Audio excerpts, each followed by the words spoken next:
ये क्वेश्चन है, मैंने लास्ट क्लास में दिया था। देखते, हाँ देखते हैं, इसको सॉल्व करते हैं। हम्म। अच्छा चेक कर ले रहे हैं, आप रुक जाओ। तो सवाल ये था कि अब बस is moving towards north on a straight road. तो पहले तो ईस्ट वेस्ट नॉर्थ साउथ हम लोग ड्रॉ करते हैं पेपर पे। तो east west north south, okay. Question के अनुसार एक बस है, ये बस है। A bus is moving towards north on a straight road with a uniform speed of 50 km per hour। तो मैंने मान लिया, देखो नॉर्थ की तरफ ये 50 km पर आवर से मूव कर रहा था, तो ये आपने लिख दिया इसको भी। नॉर्थ मतलब कि ऊपर की तरफ अभी हम लोग शो करेंगे। अब बोला है कि इट टर्न्स लेफ्ट 90 डिग्री, तो अपने लेफ्ट टर्न किया है। तो लेफ्ट का मतलब क्या होगा कि इससे लेफ्ट, मतलब कि ये कुछ ऐसा टर्न लेने वाला है। अब ये वेस्ट की तरफ कर रहा होगा मूव, वेस्ट की तरफ। तो 90 डिग्री से टर्न लेने के बाद ये स्पीड अपना सेम रखा है, स्पीड उसका 50 km पर आवर ही रहेगा, लेकिन इस बार वो वेस्ट की तरफ मूव कर रहा होगा। तो पहले का हमने लिख दिया है वेलोसिटी और बाद का हमने लिख दिया है वेलोसिटी। चलो इसको हम लोग यहाँ पे, अब पूछा क्या हमसे कि it turns left 90 degree with speed remaining unchange. उसका स्पीड कांस्टेंट था, फिर वो 90 से लेफ्ट की तरफ टर्न लिया था। हमको फाइंड करना है द इंक्रीज इन वेलोसिटी, या इंक्रीज इन वेलोसिटी को आप चेंज इन वेलोसिटी भी बोल सकते हो। और हमको फाइंड करना है इंक्रीज इन वेलोसिटी, या फिर हम जिसको बोलते हैं चेंज इन वेलोसिटी। तो अभी हमसे बात किया है वेलोसिटी के बारे में, तो चेंज का मतलब क्या होता है, डेल्टा वी ना। चेंज का मतलब होता है डेल्टा वी, और वेलोसिटी होता है वेक्टर क्वांटिटी। तो आपको यहाँ पे इसको वेक्टर की तरह ही ट्रीट करना होगा। तो चेंज इन वेलोसिटी हम लिखेंगे velocity final minus velocity initial. मैंने ये तुमको पहले ही बताया था कि चेंज के बारे में पूछे तो आप करना फाइनल माइनस इनिशियल। तो velocity final minus velocity initial. तो तुमको जो वेलोसिटी था उसका बस का, पहले और बाद में, वो भी तुमको वेक्टर फॉर्म में ही लिखना होगा। तो देखो ये रहा अपना वेलोसिटी इनिशियल जो वो जा रहा था नॉर्थ में, और ये हो जाएगा वेलोसिटी फाइनल जो उसका हो जाएगा वेस्ट में। तो अब लिखते हैं जरा, चेंज क्या आएगा, velocity final minus velocity initial. तो फाइनल कितना है, तो फाइनल है 50 km पर आवर, लेकिन वो है आपका वेस्ट में।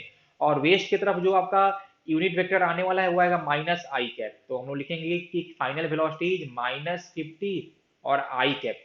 चलो अभी मैं इसका यूनिट नहीं ऐड करता हूँ, बस इसको मैं लिखता हूँ आई और जे में। तो -50 I cap velocity final minus velocity initial. तो वेलोसिटी जो आपका पहले वाला क्या आएगा, देखो तो पहले वाला वेलोसिटी उसका होगा प्लस जे में, तो लिखेंगे +50 जे कैप। मतलब ये आ जाएगा -50 आई कैप -50 जे कैप। और चाहो तो आप इसमें इसका ऐड कर दो यूनिट, तो केम पर आवर। ये आपका हो गया चेंज इन वेलोसिटी, या जिसको आप इंक्रीज इन वेलोसिटी भी बोल सकते हैं। तो ये तो हमको मिला इन वेक्टर फॉर्म। अब हमको इसका फाइंड करना होगा मैग्नीट्यूड। तो लिखेंगे इसका मैग्नीट्यूड बराबर स्क्वायर रूट ऑफ आई वाले कोफिशिएंट का होल स्क्वायर प्लस जे वाले कोफिशिएंट का होल स्क्वायर। तो यहाँ से आ जाएगा 50 का होल स्क्वायर +50 का होल स्क्वायर। हम लोग ओनली लेंगे वैल्यू, साइन हम लोग नहीं लेंगे, माइनस साइन नहीं लेना है अपने को। तो देखो ये तुम्हारा आ जाएगा 50√2, और 50√2 और √2 का वैल्यू होता है 1.414। तो ये सॉल्व करने के बाद तुम्हारा आएगा 70.7, 70.7 km पर आवर। तो ये आया चेंज इन वेलोसिटी का मैग्नीट्यूड, या फिर ये आया इंक्रीज इन वेलोसिटी का मैग्नीट्यूड। हमको इसका फाइंड करना था डायरेक्शन भी। तो अब तुम चेक करो कि ये जो तुम्हारा चेंज आया है, तो आई में है माइनस और जे में भी है माइनस, मतलब ये तुम्हारा आने वाला है इन थर्ड क्वाड्रांट, मतलब कहीं इस तरफ आ रहा होगा चेंज। तो मेरा जो आंसर होगा वो होगा 70.7, और चेंज होगा साउथ वेस्ट में। तो आंसर 1 इज करेक्ट, पहला आंसर सही है। तो जो जिनका थर्ड आया था अलोंग नॉर्थ और वेस्ट, तो वो मिस्टेक हो गया एक्चुअली। क्योंकि देखो यहाँ पे हमको चेंज फाइंड करना था, तो चेंज में आया है -50 आई कैप -50 जे कैप। तो वो आपका साउथ वेस्ट में आने वाला है, ठीक है। यहाँ पे होता है, मिस्टेक होता है, और इसलिए मैंने ये क्वेश्चन लिया था। कितने लोग तो ये बोलेंगे कि आंसर आने वाला है 0, क्योंकि आपका तो पहले भी उसका स्पीड 50 था और बाद में भी स्पीड 50 है। तो यहाँ पे वो बात किया है वेलोसिटी का, चेंज इन वेलोसिटी का। वेलोसिटी आपका वेक्टर क्वांटिटी होता है। तो अगर डायरेक्शन चेंज किया है तो उसका वेलोसिटी भी चेंज हो गया होगा, तो यहाँ पे 0 तो नहीं आने वाला था। कुछ लोग 50 भी सोच रहे होंगे, तो भी गलत है। तो मैग्नीट्यूड आने वाला है 70.7, और उसका डायरेक्शन आएगा साउथ वेस्ट। तो जब भी ऐसा चेंज का बात करें वेक्टर क्वांटिटी का, तो तुम उसको आई और जे में लिख लेना, उसके बाद उसको कंसिडर करना। बोलो ठीक है, कि इसमें किसी को कोई तकलीफ है, बोलो जल्दी से। तो हमने एडिशन ऑफ वेक्टर्स कर लिया है, सब्ट्रैक्शन कर लिया है, अब नेक्स्ट अपना टॉपिक है मल्टीप्लिकेशन। हालांकि डिवीजन नहीं आता है, वेक्टर्स का डिवीजन नहीं होता है, तो वो अपने को नहीं पढ़ना है, तो फाइनल ये लास्ट टॉपिक ही है मल्टीप्लिकेशन। और इसमें दो टाइप का होता है, वेक्टर का जो मल्टीप्लिकेशन है वो आपका दो टाइप का होता है। मैं यहाँ पे लिखता हूँ टाइप्स। एक टाइप को हम लोग बोलते हैं स्केलर और डॉट, स्केलर और डॉट प्रोडक्ट। और जो सेकेंड टाइप का होता है मल्टीप्लिकेशन, उसको हम लोग बोलते हैं वेक्टर और क्रॉस प्रोडक्ट। ठीक है ना, तो ये दो टाइप का होता है वेक्टर का मल्टीप्लिकेशन। पहला हो गया जिसको हम बोलते हैं स्केलर प्रोडक्ट, या जिसको हम लोग बोलते हैं डॉट प्रोडक्ट। और जो सेकेंड वाला उसको हम लोग बोलते हैं वेक्टर प्रोडक्ट, या उसको हम बोलते हैं क्रॉस प्रोडक्ट। ओके, तो ये तो बोलने का हुआ।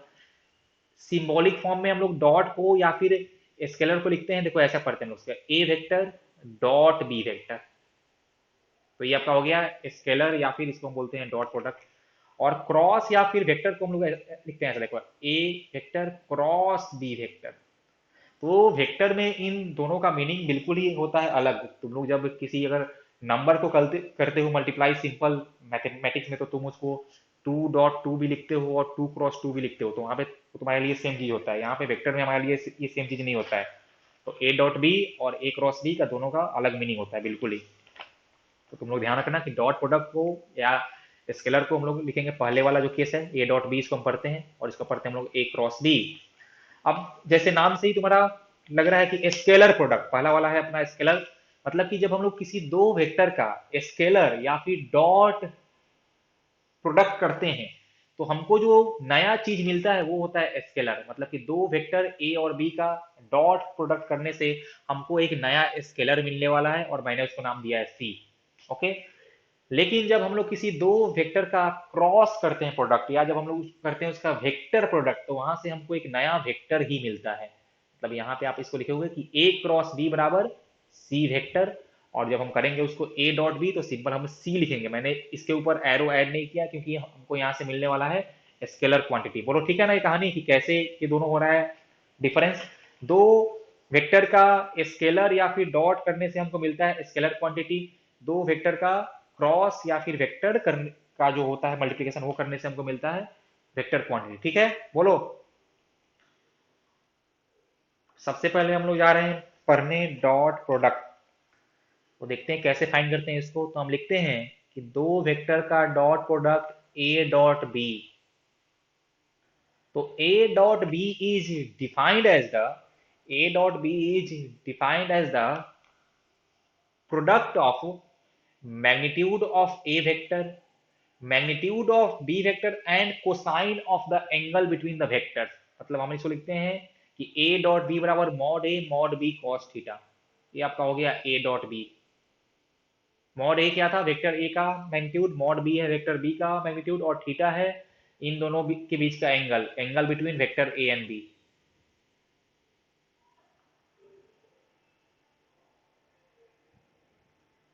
Angle between A vector and B vector, ये सब तुम लोग याद रखना इससे। थीटा है angle between A and B, और मैंने तुमको कहा भी था कि किसी भी दो वेक्टर के बीच का एंगल 0 से पाई के बीच में ही होता है। तो ये जो तुम्हारा थीटा यहाँ भी आने वाला है, वो तुम्हारा 0 से पाई के बीच में ही आएगा। अब कुछ हम लोग बात करते हैं यहाँ पे इंपॉर्टेंट पॉइंट। इंपॉर्टेंट पॉइंट्स देखो। अब ये जो हमने दो वेक्टर का डॉट वाला किया है, ये प्रोडक्ट ए डॉट बी, तो यहाँ पे मैंने बस बोला है मॉड ए मॉड बी कॉस थीटा। वहां पे मैंने कोई डायरेक्शन मेंशन नहीं किया है, क्योंकि यहाँ से हमको स्केलर क्वांटिटी मिलने वाला है, तो वहां पे कोई सवाल ही नहीं उठता है डायरेक्शन का। देखो इंपॉर्टेंट पॉइंट में सबसे पहला नंबर वन पॉइंट क्या होगा, कि अगर दोनों वेक्टर मेरा किसी एक डायरेक्शन में ही हो जाए, वेक्टर ए और वेक्टर बी, तो उस केस में क्या होने वाला है, उस केस में तुम्हारा एंगल आ जाएगा 0 डिग्री। तो if two vectors are parallel, या किसी एक पार्टिकुलर डायरेक्शन में हो जाए, तो थीटा हो जाएगा 0।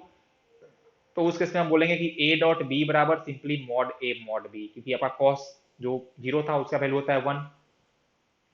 नंबर टू, अगर ये दो वेक्टर आपके पॉइंट करें इन अपोजिट डायरेक्शन, तो उनके बीच का एंगल हो जाएगा 180 डिग्री। उस केस में जो तुम्हारा ए डॉट बी आने वाला है, वो तुम्हारा आएगा mod A mod B and into cos 180 degree. आप यहाँ पे कॉस 0 कर सकते हो ऐड पहले के केस में, और कॉस जीरो का वैल्यू वन ही होता है, तो हम लोग सिंपली इसको करेंगे मॉड ए मॉड बी। यहाँ पे कॉस 180 का वैल्यू हो जाएगा -1, तो आपका हो जाएगा माइनस मॉड ए माइनस या minus mod a into mod B. तो ये आप लोग यहाँ से देख सकते हो। मतलब सिंपल सी कहानी ये है कि ए डॉट बी का वैल्यू आपका पॉजिटिव भी आ सकता है और नेगेटिव भी आ सकता है, वो करता है depend upon the angle between the two vectors. Point number 3, अगर दो वेक्टर के बीच का एंगल 90 डिग्री हो जाए, मतलब जब दो वेक्टर एक दूसरे के परपेंडिकुलर हो जाएंगे, उस केस में मेरा ए डॉट बी कितना आने वाला है, देखो mod A mod B and cos 90, और कॉस 90 का वैल्यू कितना होता है, जीरो, मतलब कि उनका ए डॉट बी हो जाएगा जीरो। और ये बहुत ही स्ट्रॉन्ग पॉइंट है, सब लोग इसको ध्यान में रखना कि जब भी किसी दो वेक्टर के बीच का एंगल 90 डिग्री होता है तो उनका डॉट प्रोडक्ट जीरो होता है। और ये हम लोग यूज करेंगे क्वेश्चंस में, जहां पे हमको दो वेक्टर दिया रहेगा और बोलेगा कि आप प्रूफ करो कि ये दो वेक्टर एक दूसरे के परपेंडिकुलर थे या हैं। तो हम लोग उनका ए डॉट बी फाइंड करेंगे, और अगर उनका ए डॉट बी जीरो आ जाता है मतलब कि वो दोनों वेक्टर एक दूसरे के परपेंडिकुलर थे। तो ये तुम लोग पॉइंट इसको याद रखना कि if two vectors are perpendicular to each other then their dot product is zero। तो तुम लोग लिख लो अपने कॉपी में, साइड में इसको हिंदी या इंग्लिश में इसको लिख लो ऐसा, ये वाला पॉइंट कि अगर दो वेक्टर के बीच का एंगल 90 है तो उनका डॉट प्रोडक्ट जीरो आने वाला है। तुम लोग इसको लिख लो। तो सबने इसको अपने कॉपी में लिख लिया। अब हम बात करते हैं नेक्स्ट पॉइंट का। देखो नेक्स्ट पॉइंट का बात ये है कि जब दो वेक्टर के बीच का एंगल हो जाए एक्यूट, एक्यूट का मतलब क्या होता है, when angle is less than 90 degree. तो जब एंगल 90 से कम होता है तो उस केस में आपका कॉस थीटा होता है पॉजिटिव। तो कॉस थीटा आपका अगर पॉजिटिव आएगा तो हमने क्या पढ़ा था कि ए डॉट बी होता है मॉड ए मॉड बी कॉस थीटा। देखो यहाँ से मॉड ए मॉड बी कॉस थीटा, और मॉड ए मॉड बी था दो वेक्टर का मैग्नीट्यूड, तो वो तो हमेशा ही होता है पॉजिटिव। तो आपका फैसला जाएगा कॉस पे, अगर कॉस पॉजिटिव तो ए dot B positive, cos negative तो ए डॉट बी निगेटिव। तो अगर थीटा लेस देन 90 है, दो वेक्टर के बीच का अगर एंगल एक्यूट था तो कॉस थीटा हो जाएगा पॉजिटिव, फिर ए डॉट बी हो जाएगा पॉजिटिव। अगर दो वेक्टर के बीच का एंगल ऑब्ट्यूज है, मतलब 90 से ज्यादा है, तो उस केस में आपका कॉस थीटा आ जाएगा निगेटिव में, तो उस केस में ए डॉट बी आ जाएगा निगेटिव में। तो तुम लोग सब लोग इसको याद रखना कि कब है निगेटिव, कब आएगा पॉजिटिव, और कब आएगा जीरो, और 90 के लिए आ जाता है जीरो। ठीक है, ओके। और कुछ देखते हैं पॉइंट्स। मान लो कि हमको फाइंड करना है ए वेक्टर डॉट ए वेक्टर। मैंने, इसका मतलब ये हुआ कि मैंने दो इक्वल वेक्टर का किया है डॉट प्रोडक्ट, दो इक्वल वेक्टर का। तो इसको हम क्या लिखेंगे, mod a into cos theta, यही ना। दो वेक्टर जो था तो यहाँ पे दोनों ही वेक्टर सेम है तो दोनों का मैग्नीट्यूड भी सेम होगा। और अगर दोनों वेक्टर सेम है तो उनके बीच का एंगल हो जाएगा कितना, उनके बीच का एंगल हो जाएगा 0 डिग्री, क्योंकि अगर वेक्टर सेम है मतलब कि उनका मैग्नीट्यूड भी सेम होगा और उनका डायरेक्शन भी सेम होगा। तो अगर उनका डायरेक्शन सेम है तो एंगल उनके बीच का हो जाएगा 0 डिग्री। तो कॉस जीरो होता है 1। तो सिंपल आप यहाँ से लिख सकते हो मॉड ए का होल स्क्वायर। मतलब कि तुम किसी अगर दो इक्वल वेक्टर का डॉट प्रोडक्ट करते हो तो वहां से उस वेक्टर का स्क्वायर हमको मिलता है वैल्यू। दो इक्वल वेक्टर का डॉट दो इक्वल वेक्टर का डॉट प्रोडक्ट करने से उसी वेक्टर का उसी वेक्टर के मैग्नीट्यूड का स्क्वायर मिलता है। तुम लोग ऐसे इसको याद कर लेना, सिंपल सी कहानी है। और देखते हैं,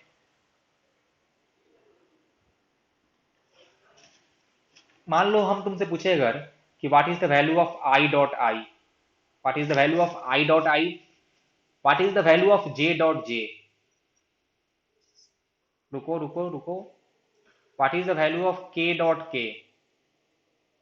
हमको आई डॉट आई, जे डॉट जे और के डॉट के का वैल्यू बताना है। तो तुम देखो ध्यान से कि आई डॉट आई किया है मैंने, मतलब कि हमने दो इक्वल वेक्टर का डॉट प्रोडक्ट किया है। जैसे मतलब ये जो केस नंबर 6 था हमने वही किया। देखो यहाँ पे ए डॉट ए, तो यहाँ पे हमने लिया आई डॉट आई। आई का मतलब क्या हुआ कि unit vector along positive x, यही ना, आई dot I is unit vector along positive x.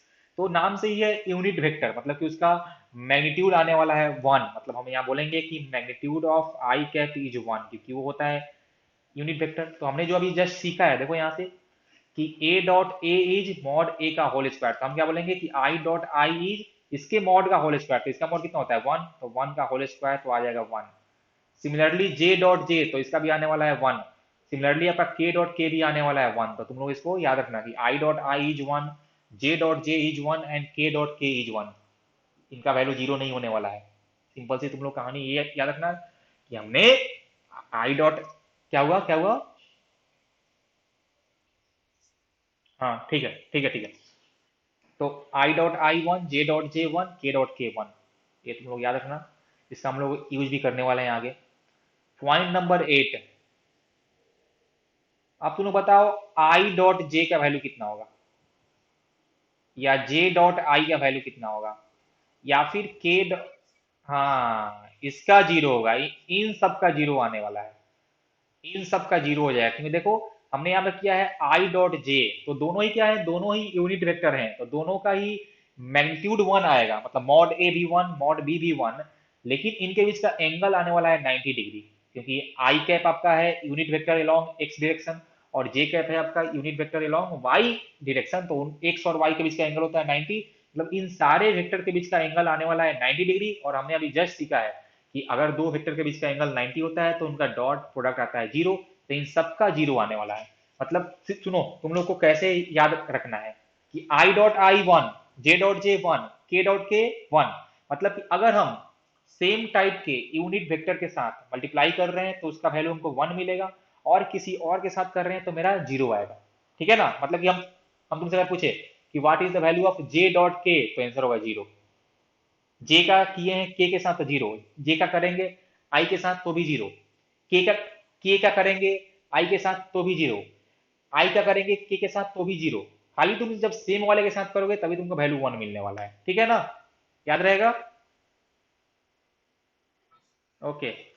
एक बात और, एक बात और ये तुम लोग पहले ही मैं इसको करता हूँ ऐड, ये हम लोग पॉइंट 8 तक पहुंच गए हैं, पॉइंट 1 से भी पहले इसको तुम ऐड करो, देखो पॉइंट 1 से भी पहले तुम इसको स्टार मार्क देके लिखो कि ए डॉट बी का वैल्यू होता है equal to B dot A के, ए डॉट बी बराबर बी डॉट ए, और दोनों का वैल्यू आएगा मॉड ए मॉड बी कॉस थीटा, ये चेंज नहीं करता है, ए डॉट बी बराबर B dot A mod B cos theta, मतलब कि या तो तुम फाइंड करो आई डॉट जे, या तो तुम फाइंड करो जे डॉट आई, दोनों का वैल्यू सेम आने वाला है, और दोनों कितना आएगा, दोनों का वैल्यू जीरो ही आएगा, ठीक है ना?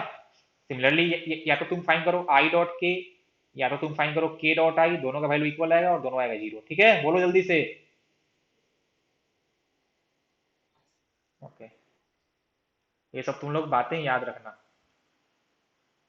अब देखो ये जो डॉट वाला तुम्हारा क्वेश्चन है, मतलब कि दो वेक्टर का डॉट ये प्रोडक्ट फाइंड करना, ये दो तरीके से आ सकता है।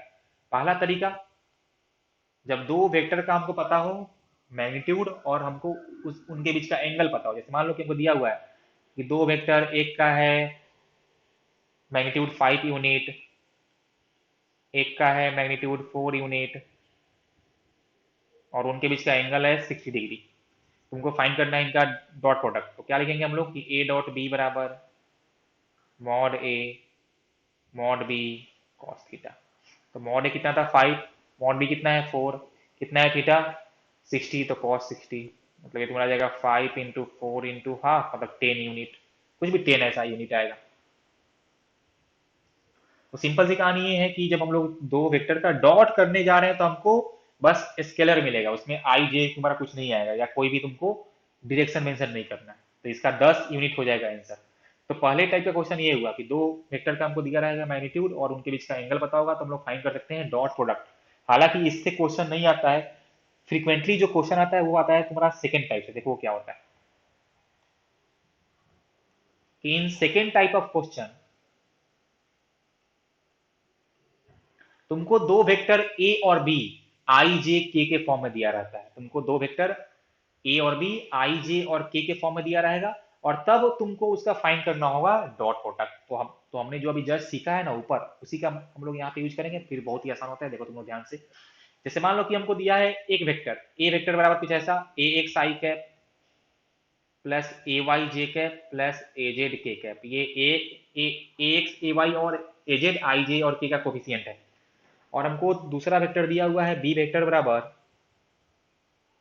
बी एक्स आई कैप प्लस बी वाई जे कैप प्लस बी जेड के कैप, और हमको फाइंड करना है ए डॉट बी, तो हम क्या लिखेंगे, ए एक्स आई कैप प्लस ए वाई जे कैप प्लस ए जेड के कैप डॉट बी एक्स आई कैप प्लस बी वाई जे कैप प्लस बी जेड के कैप। अब हमको इनका फाइंड करना है डॉट वाला प्रोडक्ट। तो देखो हम लोग कैसे करते हैं मल्टीप्लाई, तुम लोग को पता है ना कि हम लोग पहले यहां से उठाएंगे ए एक्स को, फिर इसके तीनों जो एलिमेंट थे उससे करेंगे मल्टीप्लाई, फिर हम उठाएंगे ए वाई को, फिर इसके तीनों जो थे एलिमेंट उससे करेंगे मल्टीप्लाई, फिर उठाएंगे हम लोग ए जेड को और फिर तीनों एलिमेंट से मल्टीप्लाई करेंगे और फिर सबको ऐड कर देंगे। सिंपल सा यही है ना मेथड, तरीका। बोलो बोलो जल्दी से। तो यहाँ पे डॉट है। अब देखो तुमको क्या नहीं करना है यहाँ पे, सिंपल सी कहानी कैसे तुमको सिंपल करना है। मान लो कि हमने उठाया यहाँ से, हमने उठाया पहले ए एक्स और हम जा रहे हैं करने मल्टीप्लाई उसको बी एक्स बी वाई और बी जेड से। तो क्या आएगा, देखो सबसे पहले आएगा A x into B x और फिर आएगा आई डॉट आई। बोलो आएगा ना, क्योंकि देखो यहाँ भी था आई और यहाँ भी था आई, तो आ जाएगा A X B X I dot I plus फिर आएगा A X B Y I dot J. अब हमको पता है कि value of I dot J is zero, मतलब ये तुम्हारा टर्म आने वाला है जीरो, प्लस उसके बाद करेंगे A X B Z I dot K. हमको पता है कि आई डॉट के भी होता है जीरो, मतलब ये भी टर्म आने वाला है जीरो। फिर हम उठाएंगे ए वाई को, तो फिर करेंगे हम लोग ए वाई बी एक्स और आ जाएगा जे डॉट आई। हमको पता है कि जे डॉट आई भी होता है जीरो, प्लस फिर आएगा तुम्हारा ए वाई बी वाई, तो A Y B Y J dot J. तो जे डॉट जे तुम्हारा जीरो नहीं होता है तो इसको छोड़ देंगे। फिर आपका आ जाएगा ए वाई बी जेड और फिर आ जाएगा जे डॉट के और ये भी होता है जीरो। फिर हम उठाएंगे ए जेड को और फिर हम तीनों से करेंगे मल्टीप्लाई। देखो यहां से तुमको क्या एक चीज दिख रहा हो, देखो ध्यान से, तो कि जब हम सिमिलर टाइप के यूनिट वेक्टर से मल्टीप्लाई किए तभी हमको वैल्यू मिल रहा है। बाकी हम अगर किए हैं आई का जे के साथ तो हो गया है जीरो, जे का किए हैं के साथ तो भी हो गया है जीरो। मतलब सिंपल सा तुमको कहानी देखो करना क्या है, आई का करना है मल्टीप्लाई आई के साथ, जे का करना है मल्टीप्लाई जे के साथ और के का करना है मल्टीप्लाई के साथ और बस उसको ऐड कर दो। बस तुमको बेसी लफड़ा करना ही नहीं है। मतलब सिंपल सा यहाँ पे जो आंसर तुम्हारा आने वाला है वो कुछ ऐसा आएगा, A X B X plus A Y B Y plus A Z B Z. This is the value of A dot B. बोलो ये तुम लोगों को समझ में आया कि इसमें कुछ डाउट है? अब कुछ लोग को ये डाउट हो सकता है कि हमने ये आई डॉट आई का क्या कर दिया, तो आई डॉट आई का वैल्यू हो जाएगा वन, फिर जो तुम्हारा जे डॉट जे था यहाँ पे उसका वैल्यू हो जाएगा वन, तो बाकी तुम्हारा आगे के डॉट के भी आएगा तो उसका वैल्यू भी हो जाएगा वन। और तुमको करना क्या है कि आई वाले कोफिशियंट का करना है मल्टीप्लाई नेक्स्ट में जो आई वाला है उसके साथ, प्लस जे का जे के साथ के का के साथ, फिर उसको ऐड कर देना है। बोलो ठीक है कहानी है कि यहाँ पे कुछ डाउट है? बोलो जल्दी से। देखो यहाँ पे हमको दो वेक्टर पता है, ए वेक्टर और बी वेक्टर, और हमको आई जे के में दिया हुआ है और ए डॉट बी फाइंड करना है। तो हमने तुमको अभी जस्ट सिखाया है जो मेथड, सेकंड टाइप क्वेश्चन वही क्वेश्चन है ना, कि हमको वेक्टर्स दिया है आई जे के में और पूछा है ए डॉट बी, तो जो सीखे हम उससे करेंगे। तो चलो लिखते हैं ए डॉट बी बराबर।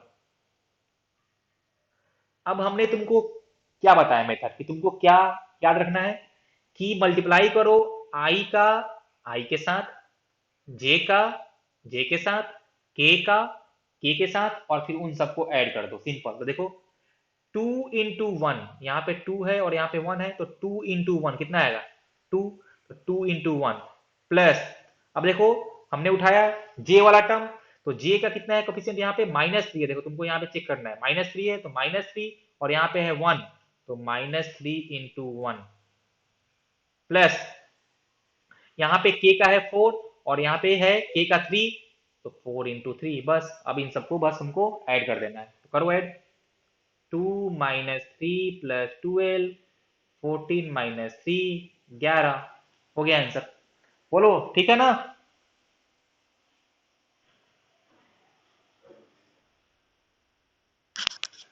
कोई दिक्कत?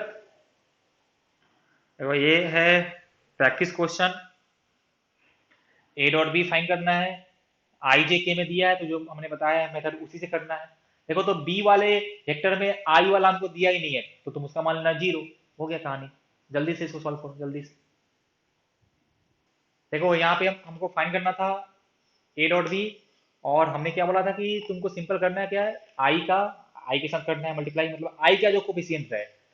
तो पहले वेक्टर में आई का कोफिशिएंट 1 है, और दूसरे वेक्टर में आई वाला कंपोनेंट है ही नहीं, मतलब कि उसका जीरो था। आप इसको ऐसा चाहो तो कर सकते हो कि जीरो इंटू आई कैप, तो मतलब 1 इंटू जीरो तो हो जाएगा जीरो, 1 इंटू जीरो जीरो हो जाएगा, प्लस 3 इंटू -2, ये हमने किया है जे वाले का मल्टीप्लाई कोफिशिएंट, प्लस अब करो के वाले का, तो -6 इंटू 4, अब हो गया, तो आ जाएगा जीरो -6 - 24, तो आएगा -30, -30 इज द आंसर। तो तुम लोग इसको अब 30 नहीं बोल सकते हो, तुमको -30 ही बोलना पड़ेगा, क्योंकि ये स्केलर क्योंकि ये स्केलर क्वांटिटी है, तो इसका वैल्यू प्लस भी आ सकता है, माइनस में भी आ सकता है। ठीक है, ये वेक्टर का मैग्नीट्यूड नहीं है कि हमेशा पॉजिटिव होगा, ये तुमको एक कोई क्वांटिटी दे रहा है जो कि स्केलर है, तो उसका वैल्यू माइनस में भी आ सकता है। ठीक है, तो मतलब यहाँ से मेरा आंसर आएगा ए डॉट बी का -30, और कुछ यहाँ पे कर दो ऐड यूनिट, जो भी रहेगा अपना ऐसे यूनिट। ठीक है ना, ये तुम लोग को हुआ ना क्लियर कैसे करना है? बोलो जल्दी। ओके, चलो अब हम लोग सीख रहे हैं एप्लीकेशन ऑफ स्केलर या फिर डॉट प्रोडक्ट, इसका हम लोग और कहाँ कहाँ यूज कर सकते हैं। तो सबसे पहले हमने लिखा है कि finding angle between two vectors.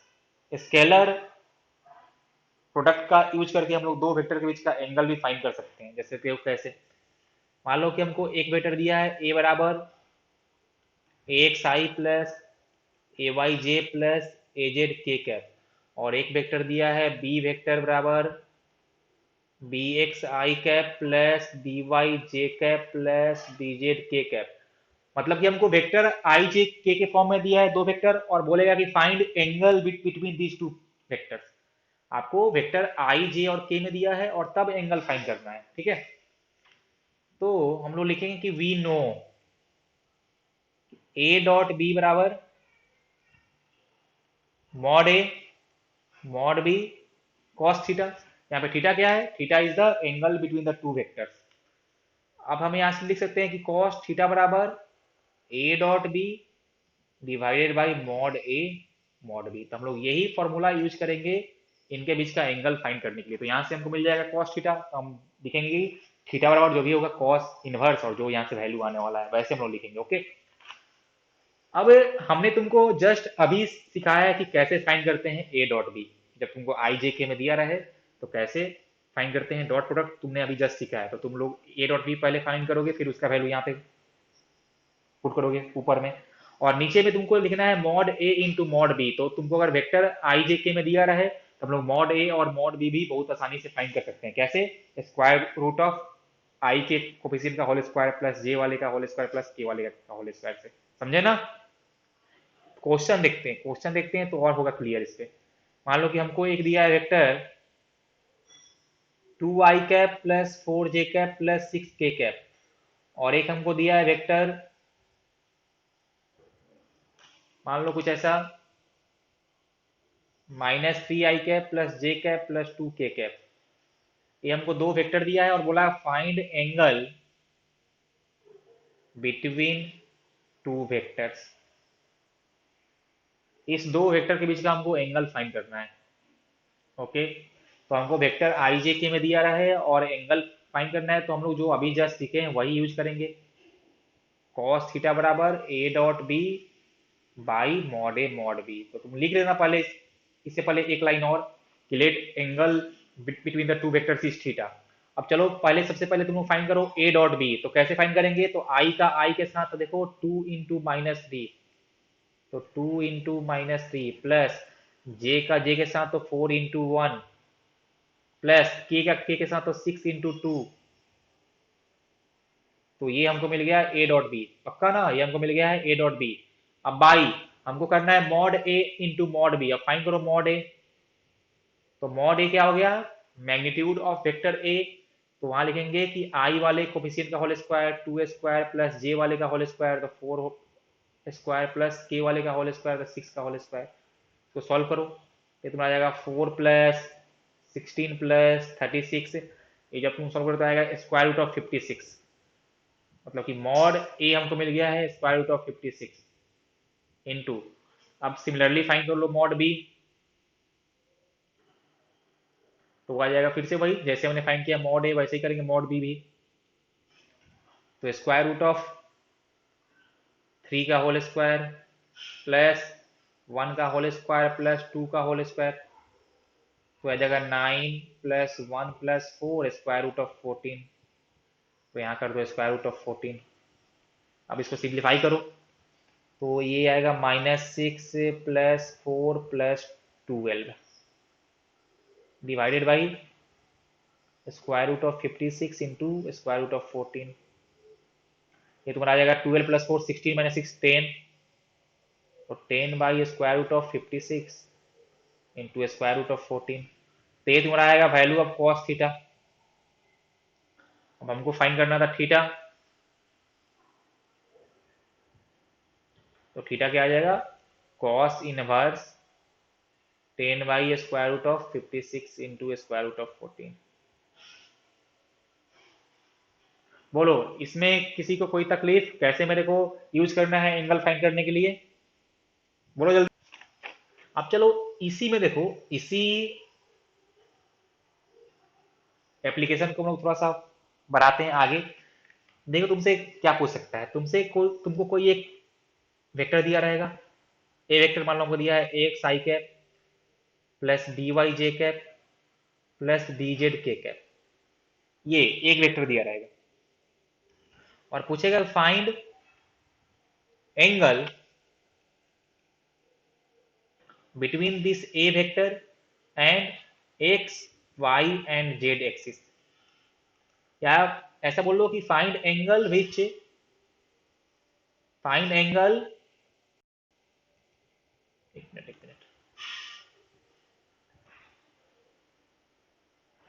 Find angle which a vector makes with x y and Z axis. मतलब तुमसे पूछा है कि ये वेक्टर मेरा एक्स वाई और जेड के साथ कितना एंगल बना रहा है। क्वेश्चन अब थोड़ा सा चेंज कर दिया, इससे पहले जो हमने सीखा वहां पे हमको दो वेक्टर दिया हुआ था और उसके बीच का एंगल फाइंड करना था। तो कैसे फाइंड किया हमने अभी तुमको बताया। अब यहाँ पे कैसे करें, तो हमको फाइंड करना है angle with x axis, angle with Y axis and angle with Z axis. तो हमने जब थोड़ा सा अपना दिमाग लगाया तो हमने बोला कि हमसे पूछा है कि ये वेक्टर एक्स एक्सिस के साथ कितना एंगल बनाएगा, और हम जानते हैं कि एक के unit vector along x axis कितना होता है, वो होता है आई कैप ना। मतलब कि अगर हम एंगल फाइंड कर लें, मान लो कि अगर हम एंगल फाइंड कर लें ए वेक्टर एंड आई कैप, ये आई कैप को आप मान लो बी वेक्टर, क्योंकि ये भी एक तो वेक्टर ही है ना। आई कैप इज यूनिट वेक्टर और वो भी एक वेक्टर ही है, बस उसका मैग्नीट्यूड 1 है और उसका डायरेक्शन है अलोंग पॉजिटिव एक्स एक्सिस। मतलब कि जो होगा angle of vector A with I cap वही होगा angle of vector A with x axis, क्योंकि ये जो आपका आई कैप है वो एक्स एक्सिस के अलोंग ही तो होता है। जैसे मान लो हम क्या बोलना चाह रहे हैं, देखो अगर ये अपना एक्स एक्सिस है और ये मेरा ए वेक्टर है और अगर इसने एक्स के साथ एंगल बनाया है थीटा, तो इस एक्स की तरफ हमने एक मान लिया है यूनिट वेक्टर ये आई कैप, तो जो ये वेक्टर ए इस आई कैप के साथ बनाएगा एंगल वही इस एक्स एक्सिस के साथ भी बनाएगा। मतलब कि हम इस क्वेश्चन को पहले वाले क्वेश्चन में चेंज कर देंगे। मतलब अब हमको अगर फाइंड करना है angle of vector A with x axis, तो हम लोग फाइंड करेंगे angle of vector A with I cap, और आई कैप को हम मान लेंगे बी वेक्टर। तो देखो यहाँ पे let alpha is the angle with x axis,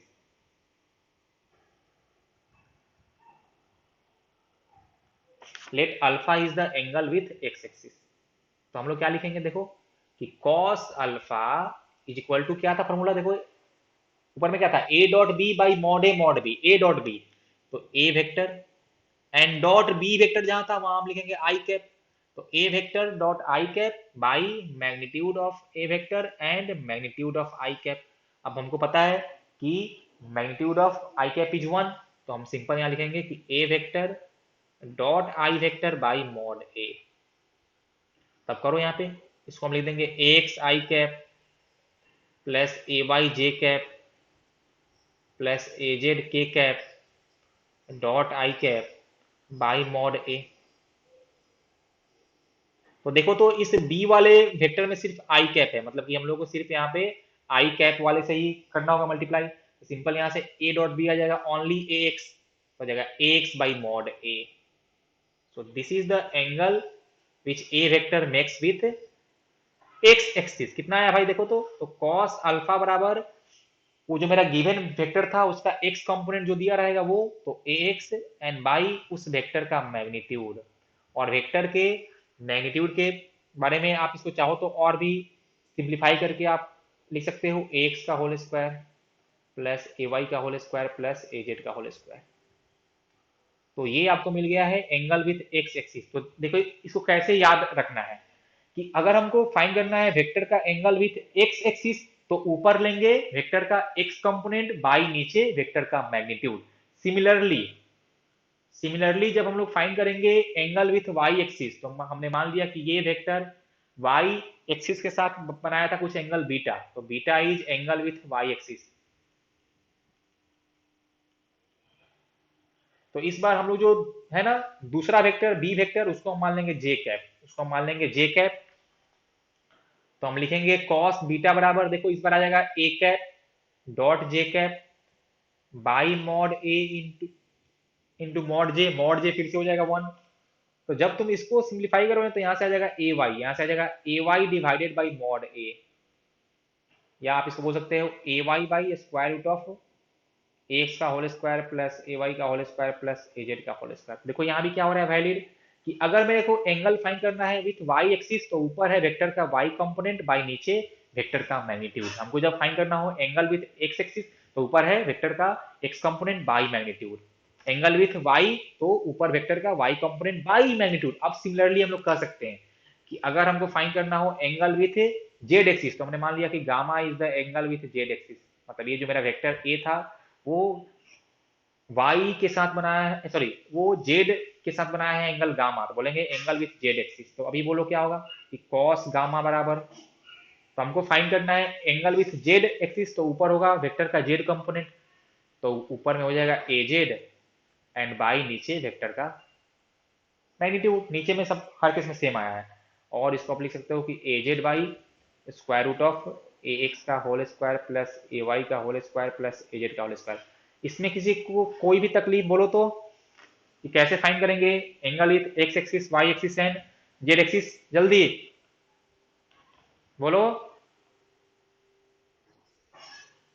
okay simple. तुमको याद कैसे करना है कि जिसके साथ एंगल फाइंड करना है वो वाला कंपोनेंट ऊपर रहेगा. मतलब कि हमको अगर फाइंड करना है एंगल विथ एक्स एक्सिस तो ऊपर होगा एक्स कंपोनेंट. देखो क्वेश्चन करते हैं कि फाइंड, देखो यहाँ पे हमने लिया प्रैक्टिस क्वेश्चन. क्वेश्चन नंबर 1 क्या है, find the angle between I cap plus root three J cap. ये एक वेक्टर है एंड एक्स एक्सिस, मतलब कि हमसे पूछा है एंगल विथ एक्स एक्सिस. तो चलो सॉल्व करते हैं इसको. नंबर 1 तो हमको दिया है, मैंने इसको मान लिया ए वेक्टर आई cap plus root three J cap और इसका फाइंड करना है एंगल विथ एक्स एक्सिस. तो हमने मान लिया कि late alpha is the angle with x axis. तो कैसे लिखेंगे बोलो, कॉस अल्फा बराबर, तो हमको फाइंड करना है एंगल विथ एक्स एक्सिस तो ऊपर में क्या होगा इस वेक्टर का एक्स कंपोनेंट. तो देखो यहाँ पे था खाली आई कैप तो आप इसको बोल सकते हो कि यहाँ पे 1 था मल्टीप्लाई तो इसका एक्स कंपोनेंट 1 है तो 1 डिवाइडेड बाई इस वेक्टर का मैग्नीट्यूड तो मॉड ए. फाइंड कर लो मॉड ए कितना आएगा स्क्वायर रूट ऑफ आई के कोफिशिएंट का होल स्क्वायर तो 1 का होल स्क्वायर प्लस जे वाले कोफिशिएंट का होल स्क्वायर. यहाँ पे के नहीं था तो हम लोग मान लेंगे कि के का कोफिशिएंट 0 है तो रूट थ्री का होल स्क्वायर तो ये मेरे ख्याल से 2 आएगा. देखो सब लोग यहाँ से ये 2 आएगा तो मॉड ए का वैल्यू आ गया 2 तो लिखेंगे कॉस अल्फा इज 1/2 और आप बोल सकते हो कि अल्फा बराबर कॉस इनवर्स 1/2. और तुमको अगर थोड़ा सा बेसिक आइडिया हो तो यहाँ पे अल्फा का वैल्यू आने वाला है 60 डिग्री क्योंकि कॉस 60 का वैल्यू कितना होता है हाफ होता है. समझे, जल्दी बोलो ठीक है ना ये. ओके सेकेंड क्वेश्चन तुम लोग इसको खुद से करो तो सॉल्व जल्दी से, 2 मिनट का टाइम है. क्वेश्चन है कि फाइंड द एंगल बिटवीन, ये वेक्टर हमको दिया है 2 i cap minus 3 j cap plus 4 K cap और पूछा है कि ये वाई एक्सिस के साथ कितना एंगल बनाया हुआ. तो लेट मान लो कि बीटा इज द एंगल, तुम उसको बीटा अल्फा नाम कुछ भी उसको दे सकते हो, मैंने मान लिया बीटा. तो मान लिया कि बीटा एंगल वो बनाया होगा अभी तो वाई एक्सिस. तो क्या था फॉर्मूला कि कॉस बीटा बराबर तो एंगल फाइंड करना है विथ वाई एक्सिस, तो ऊपर में कौन सा होगा, ऊपर में होगा इस वेक्टर का वाई कंपोनेंट, तो होगा -3, एंड बाई नीचे होगा इस वेक्टर का मैग्नीट्यूड, तो तुमको फाइंड करना पड़ेगा उसका मैग्नीट्यूड।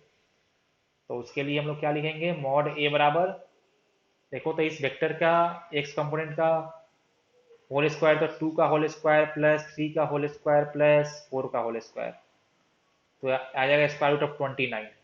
तो मतलब कि कॉस बीटा बराबर -3 बाई स्क्वायर रूट ऑफ 29, ये आ गया कॉस बीटा। तो यहाँ से बीटा कितना आ जाएगा, यहाँ से बीटा आ जाएगा cos inverse -3 by square root of 29, ये आंसर होगा। अब मान लो कि तुमसे पूछता कि ये एंगल एक्यूट है कि ऑब्ट्यूज है, बोलो तो। ये जो एंगल बनाया है, ये एक्यूट है कि ऑब्ट्यूज है, जल्दी बोलो।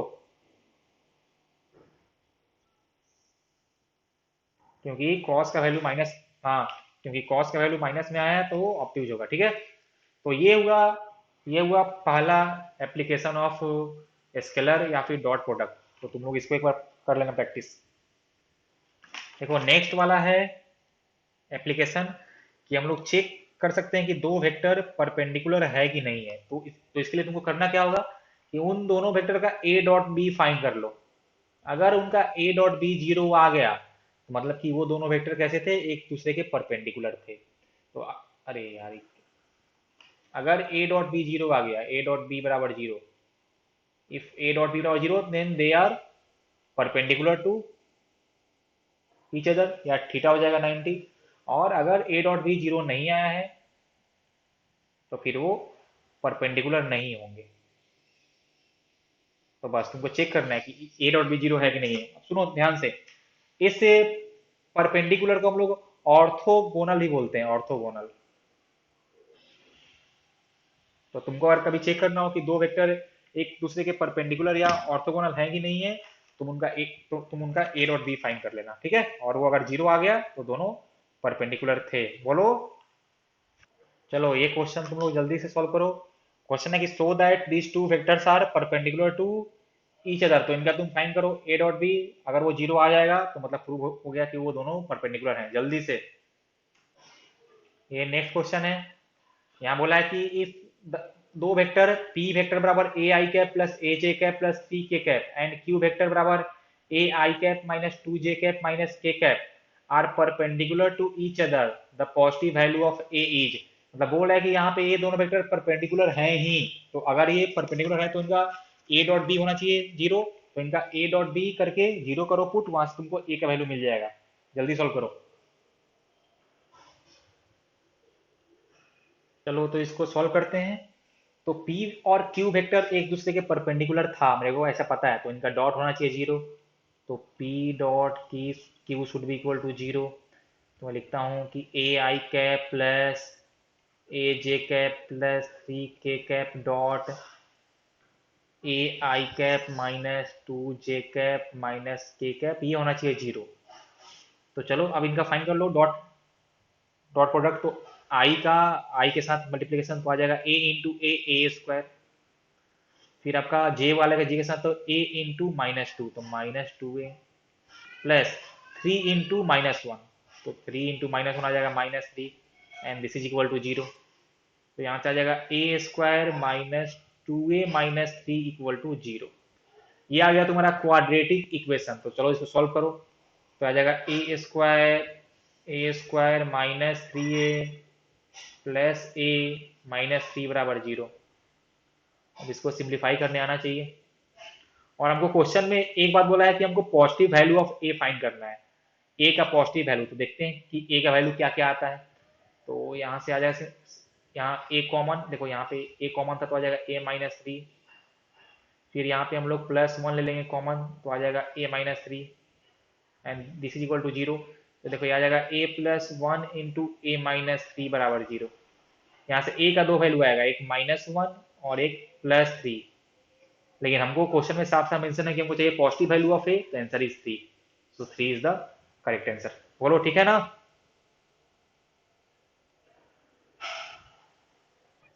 Okay, next question. Next question में बोला है कि prove that three vectors A B and C can form a right angle triangle when drawn in a particular way. आपको प्रूव करना है कि ये तीनों जो ए वेक्टर बी वेक्टर और सी वेक्टर थे ये एक राइट एंगल ट्रायंगल के साइड्स हो सकते हैं।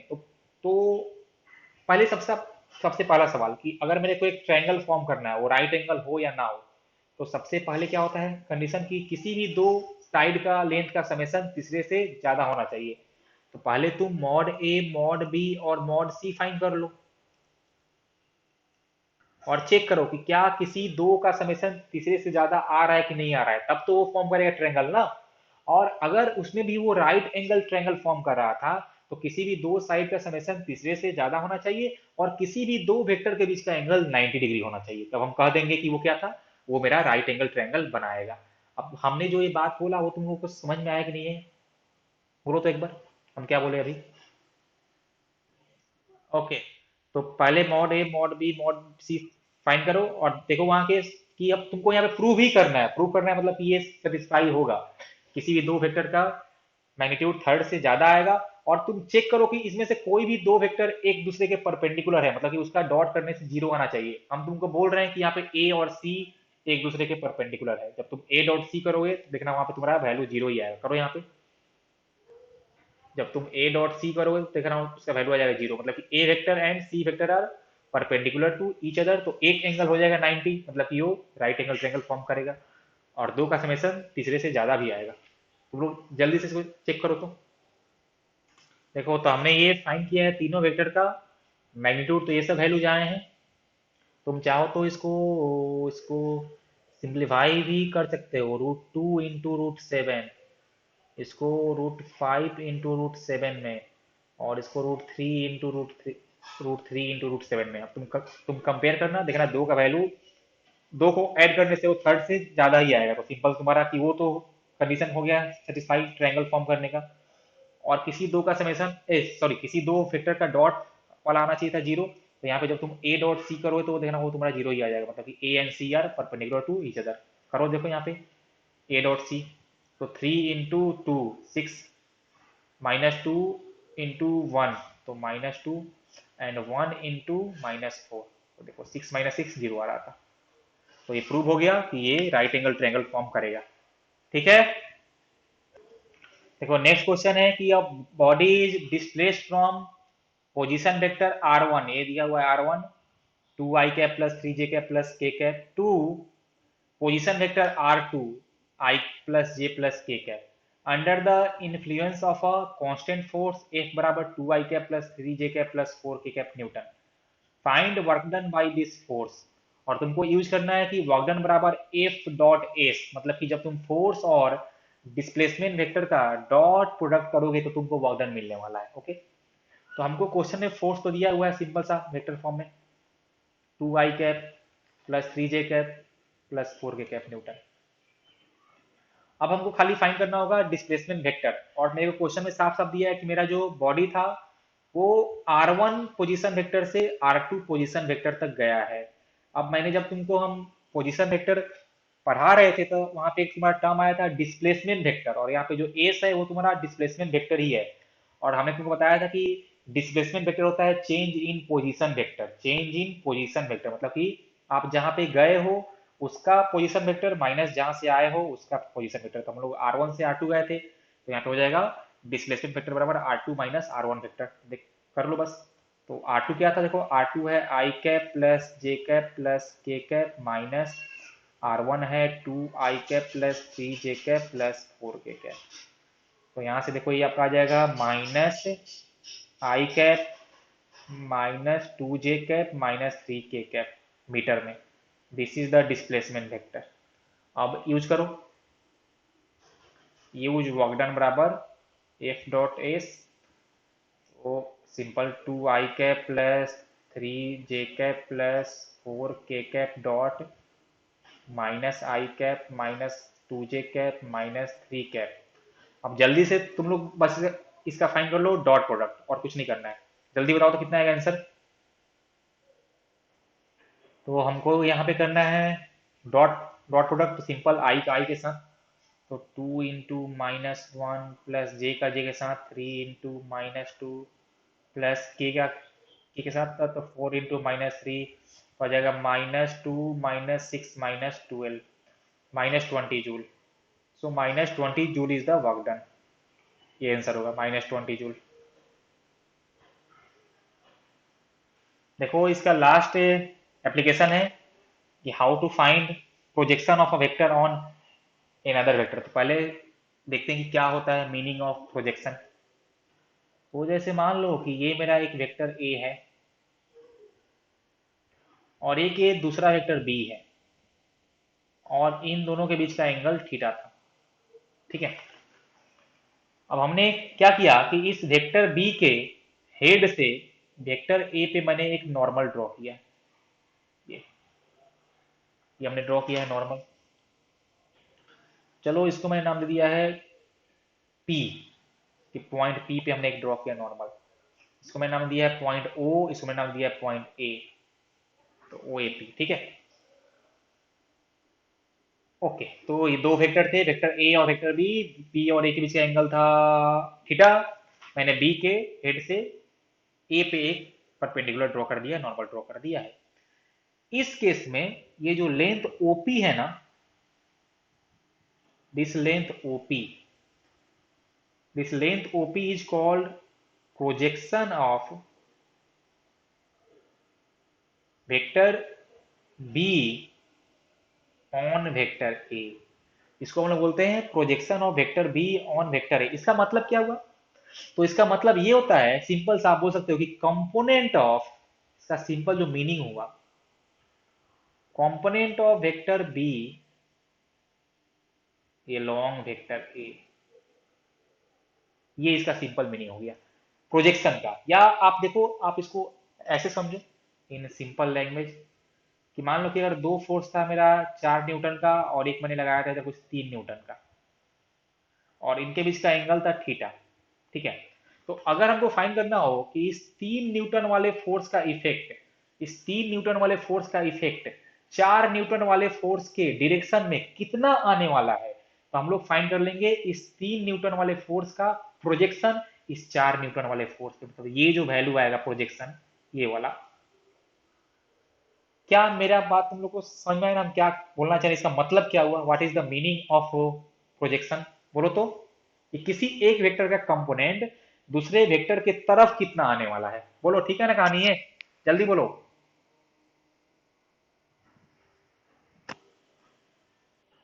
अब हमको फाइंड करना है यही ओपी, हमको फाइंड करना है वैल्यू ऑफ ओपी। तो देखो हम लोग सिंपल सा कहानी बोल सकते हैं कि इन राइट एंगल ट्रायंगल,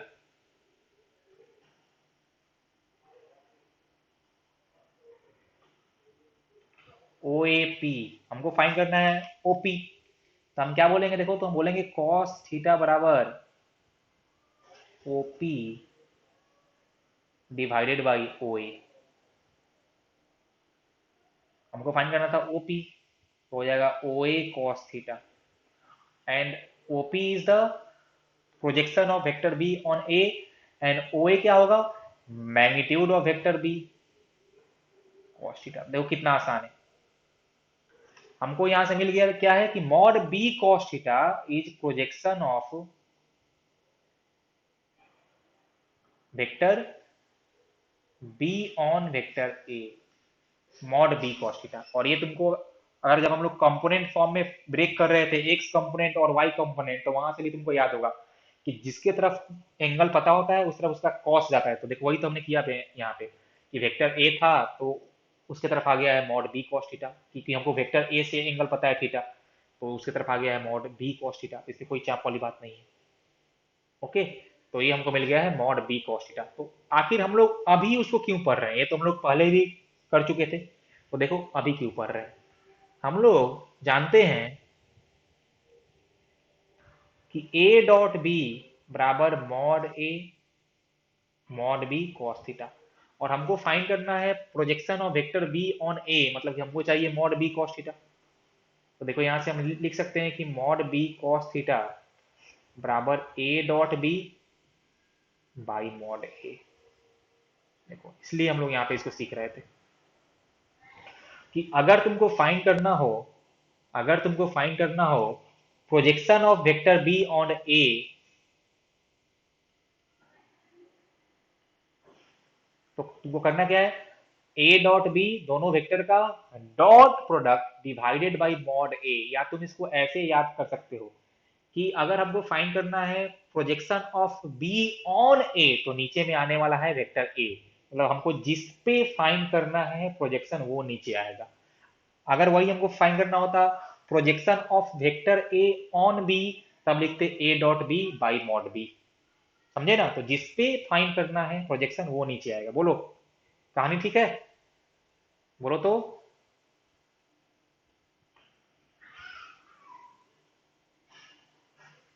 अरे बोलो। मान लो अगर हमको फाइंड करना होता projection of A vector on B vector, तब लिखते A dot B by mod B, जिस पे फाइंड करना है प्रोजेक्शन वो नीचे आएगा। तो एक क्वेश्चन करते हैं। देखो ये क्वेश्चन है, दो वेक्टर दिया है ए और बी, और पूछा है तुमसे find projection of vector A on vector B, और चार ऑप्शन है, जल्दी सॉल्व करो, बताओ मेरे को।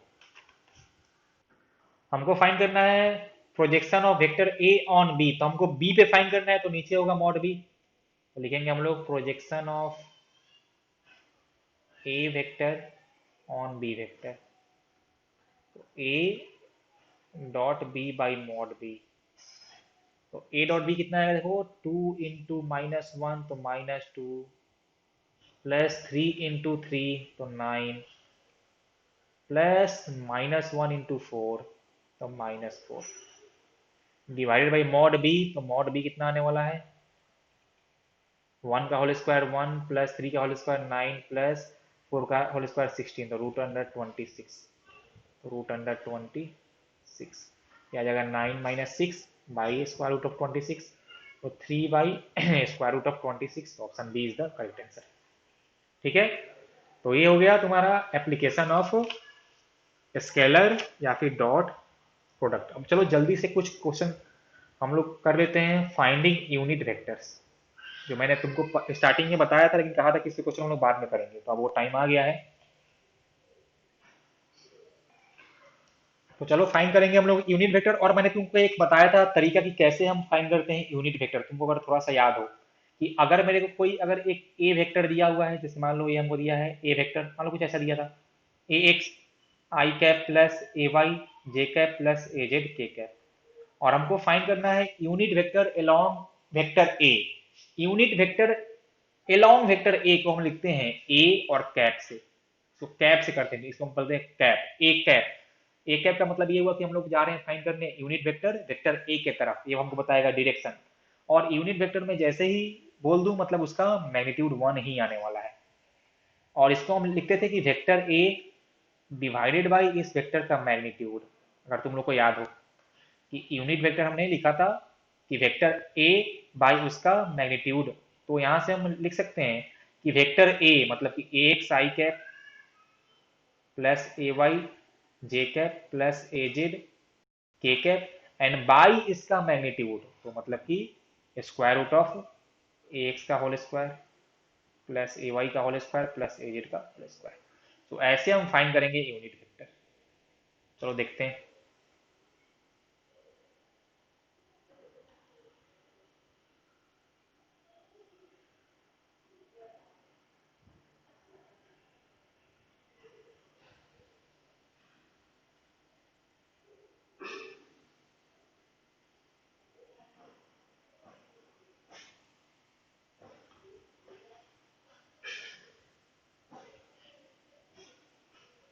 हमको ये दो वेक्टर दिया है, और दोनों के अलोंग हमको फाइंड करना है यूनिट वेक्टर, तो चलो करते हैं, फाइंड करते हैं। तो सबसे पहले फाइंड कर रहे हैं यूनिट वेक्टर अलोंग ए वेक्टर, तो क्या लिखेंगे हम लोग, लिखेंगे ए कैप, और ए कैप क्या हो जाएगा, ए वेक्टर बाई उसका मैग्नीट्यूड। तो ए वेक्टर तो जो तुमको दिया है तुम पहले वही लिख लो ऊपर में, तो -2 i cap +3 j cap +4 cap divided by इसका मैग्नीट्यूड, तो कितना आएगा मॉड ए, देखो तो मॉड ए आने वाला है 2 का होल स्क्वायर 4 +3 का होल स्क्वायर 9 +4 का होल स्क्वायर 16, भाई आ जाएगा -2 i cap +3 j cap +4 K cap divided by square root of 16। तुम चाहो तो इसको सेपरेटली भी लिख सकते हो, चाहे चाहे हाँ, ऐसा लिख दो कि 1/√26 -2i cap plus 3j cap plus 4k cap. ऐसा भी तुमको बहुत सारे ऑप्शंस में ऐसा लिखा रहता है, तो मैंने यहाँ पे ऐसा लिख दिया। बाकी बात तो सेम ही हुआ। तो ये हुआ यूनिट वेक्टर अलोंग ए। अब तुम लोग जल्दी से हमको बताओ बी के अलोंग क्या होगा यूनिट वेक्टर, जल्दी से। देखो मैंने यहाँ पे सॉल्व कर दिया। बी वेक्टर दिया था -j cap plus 3k cap, तो बस मैंने उसको जैसे पहले वाला सॉल्व किया था वैसे ही सेकंड वाला सॉल्व किया है कि बी वेक्टर बाई उसका मैग्नीट्यूड, तो आंसर आएगा -j cap plus 3k cap by square root of 10। अब ये बी कैप यूनिट वेक्टर है तो इसका मैग्नीट्यूड 1 ही होना पड़ेगा। तुम चाहो तो इसको ट्राई भी कर सकते हो, कोफिशिएंट ऑफ जे और के का होल स्क्वायर करके वो 1 ही आएगा। तो ऐसे हम लोग फाइंड करते हैं यूनिट वेक्टर। बोलो ये ठीक है ना, क्लियर है ना, जल्दी से बताओ, बोलो जल्दी।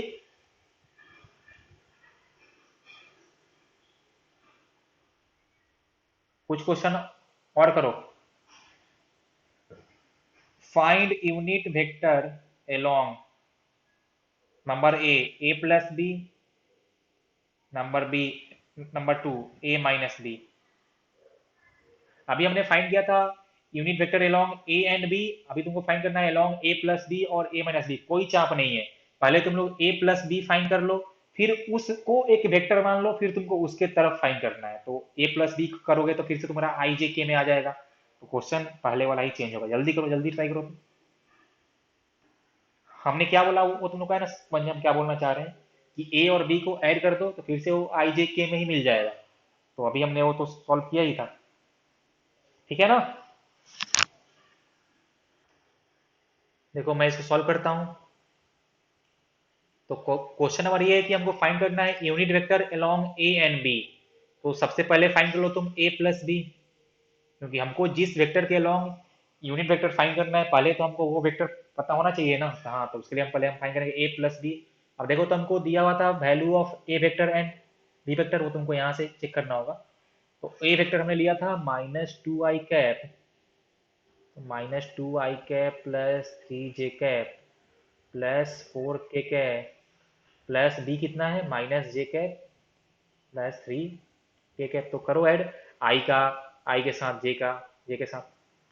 तो यहाँ पे ए प्लस बी आएगा -2i कैप प्लस, अच्छा सेकेंड वाले में तो आई कैप है ही नहीं, मतलब -2i कैप प्लस 0, तो -2i कैप ही रह जाएगा। फिर 3j कैप प्लस -j तो आ जाएगा +2j कैप, फिर 4k एंड प्लस 3k तो आ जाएगा 7k कैप।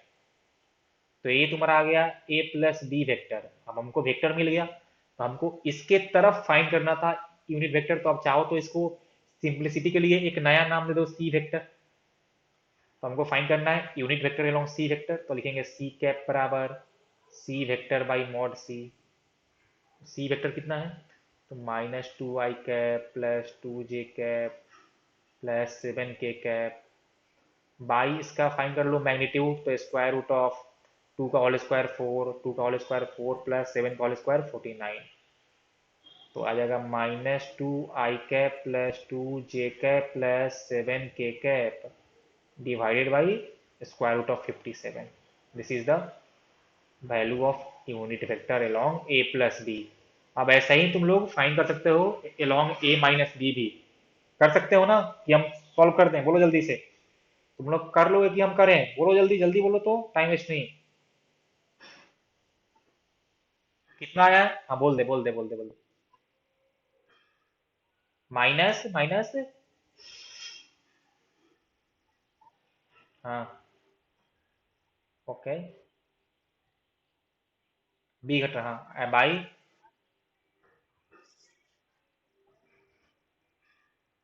हाँ 21 की 6 है, ठीक है 21 20, हाँ 21 ठीक है। तो ये तुम्हारा आएगा यूनिट वेक्टर अलोंग ए माइनस बी। इसको हम मान लेते हैं फिर से सी वेक्टर, तो सी कैप, मतलब यूनिट वेक्टर अलोंग ए माइनस बी आने वाला है। ये मैंने आंसर लिख दिया, तुम लोग चेक कर लेना। ओके चलो, लास्ट क्वेश्चन आज का। क्वेश्चन है कि if a unit vector is represented by 0.5 i cap plus 0.8 j cap plus सी के cap, then the value of c is, तो देखो सिंपल सी कहानी है, क्वेश्चन में बोला है कि वो यूनिट वेक्टर है, तो पक्का उसका मैग्नीट्यूड 1 होना चाहिए। तो बस करो, सॉल्व करो अब। तो हमको दिया हुआ है vector 0.5 i cap plus 0.8 j cap plus 0 सी के कैप, और चलो इसको नाम देते हैं हम ए वेक्टर। तो अगर ये यूनिट वेक्टर है तो इसका मैग्नीट्यूड होना चाहिए 1, मतलब लिखेंगे मॉड ए बराबर 1। तो मॉड ए कैसे फाइंड करेंगे, आई जे के में है, तो 0.5 का होल स्क्वायर प्लस 0.8 का whole square plus C square is 1, both side squaring, तो आ जाएगा तुम्हारा 0.5 का होल स्क्वायर प्लस 0.8 का whole square plus C square बराबर 1 का स्क्वायर, तो 1 ही आने वाला है। सिंप्लीफाई करने पे आ जाएगा 0.25 प्लस 0.64 प्लस सी स्क्वायर बराबर 1, 0.89 प्लस सी स्क्वायर बराबर 1, सी स्क्वायर बराबर 0.11, तो सी का वैल्यू आ जाएगा स्क्वायर रूट ऑफ 0.11। तो कौन सा ऑप्शन सही है, option B. Option B is the right answer. बोलो ठीक है ना, ये समझ में आ गया ना कैसे करना है हमको यूनिट वेक्टर, बोलो। ठीक है, तो इसको थोड़ा साफ साफ लिखते हैं, सी बराबर स्क्वायर रूट ऑफ 0.11। तो ये अपना हो गया स्केलर प्रोडक्ट और डॉट प्रोडक्ट खत्म हो गया। अब एक क्लास वेक्टर में और लगेगा, तो नेक्स्ट क्लास हम लोग वेक्टर को खत्म कर देंगे। मिलते हैं हम लोग नेक्स्ट क्लास में।